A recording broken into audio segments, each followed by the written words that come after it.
Welcome to SR entertainment. Telugu సినిమా పరిశ్రమలో కొన్ని సంవత్సరాలుగా స్టార్ హీరోల ఆధిపత్యం స్పష్టంగా కనిపిస్తుంది. తారాగణంలో హీరోల పేరే ప్రేక్షకులను థియేటర్లోకి రప్పించే ప్రధాన కారణంగా మారింది. ఈ ఫలితంగా సినిమా కథలు, కథనాల రూపకల్పన, మార్కెటింగ్, ప్రమోషన్స్ అన్నిటిలోనూ హీరోలకు మొదటి ప్రాధాన్యం ఇస్తూ ప్రాజెక్టులు రూపొందించబడుతున్నాయి. ఒకప్పట్లో విజయశాంతి వంటి నటి కర్తవ్యము, ఒసే రాములమ్మ వంటి సినిమాలతో బాక్స్ ఆఫీస్ను షేక్ చేశారు. విజయశాంతి పాత్రలు సామాజికంగా, రాజకీయంగా, భావోద్వేగంగా బలంగా ఉండేవి. ఆమె సినిమాలకు ప్రత్యేకంగా ప్రేక్షకులు వస్తూ హౌస్ఫుల్ షోలను కలిపే స్థాయికి చేరుకున్నారు. తర్వాత కాలంలో అనుష్క శెట్టి వంటి నటీమణులు అరుంధతి, భాగమతి, పంచాక్షరి వంటి ప్రాజెక్టులను తీసుకుని మంచి విజయాలు సాధించారు. అరుంధతి చిత్రం ఇండస్ట్రీ హిట్గా నిలిచి అనుష్కను స్టార్డమ్లోకి తీసుకెళ్లింది. అయితే ఈ సినిమాల తర్వాత హీరోయిన్ సెనిట్రిక్ సినిమా మూమెంటం సస్టైన్ కాలేకపోయింది. ఎందుకు ఇప్పుడున్న హీరోయిన్లు ఓరియంటెడ్ సినిమాల్లో కనిపించడం లేదు? స్టార్ హీరోలపై డిపెండెన్స్ పెరిగిపోయింది. స్టార్ హీరోలతో సినిమా అంటే మాస్ రెస్పాన్స్ ఉంటుంది, విశ్వసనీయమైన ఓపెనింగ్స్ వస్తాయి, బిజినెస్లో ముందే మంచి అడ్వాన్స్ బుకింగ్ వస్తాయి. దీంతో నిర్మాతలు రిస్క్ తీసుకోకుండా ముద్దు బిడ్డల కథలు హీరోల చుట్టూ మలిపిస్తున్నారు. నెంబర్ 2, బడ్జెట్ రిటర్న్ భయం. హీరోయిన్ ఓరియంటెడ్ సినిమాలకు భారీగా బడ్జెట్ పెట్టేందుకు నిర్మాతలు వెనకాడుతున్నారు.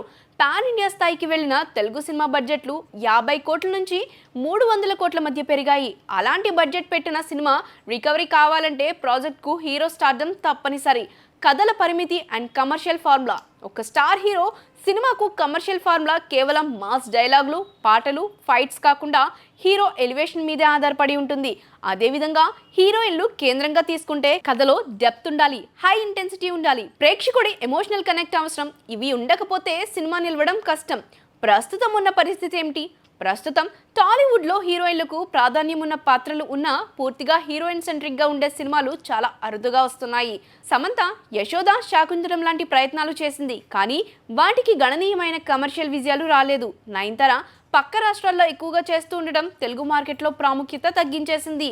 ఫ్యూచర్ ఎలా ఉండబోతుందంటే, కొంతమంది సినీ విశ్లేషకుల అభిప్రాయం ప్రకారం ఓటీటీ వేదికలు హీరోయిన్ సెంట్రిక్ కంటెంట్కు మంచి అవకాశాలు ఇచ్చాయి. సీరియస్ సబ్జెక్టులపై ప్రేక్షకుల్లో ఆసక్తి పెరిగే అవకాశం ఉంది. కానీ థియేటర్ మార్కెట్లో హీరోయిన్ ఎలోన్ ప్రాజెక్టులు విజయం సాధించాలంటే బలమైన కథ, హై బజ్, డిఫరెంట్ ఎగ్జిక్యూటివ్ తప్పనిసరి. మొత్తంగా చెప్పాలంటే హీరోయిన్ ఓరియంటెడ్ సినిమాలు రావడంలో పెద్ద అడ్డంకి ప్రేక్షకులు కాదు, కథలపై నమ్మకం లేకుండా కమర్షియల్ భయంతో నిర్మాతలు ముందుకు రావడం లేదు. విజయశాంతి, అనుష్క వంటి స్ట్రాంగ్ నాయకులు తిరిగి రంగంలోకి రావాలి. లేదా కొత్త తరం హీరోయిన్లు కూడా బలమైన కంటెంట్తో సినిమాలను ఎంచుకుంటే ప్రేక్షకుల ఆదరణ రావడం ఖాయం.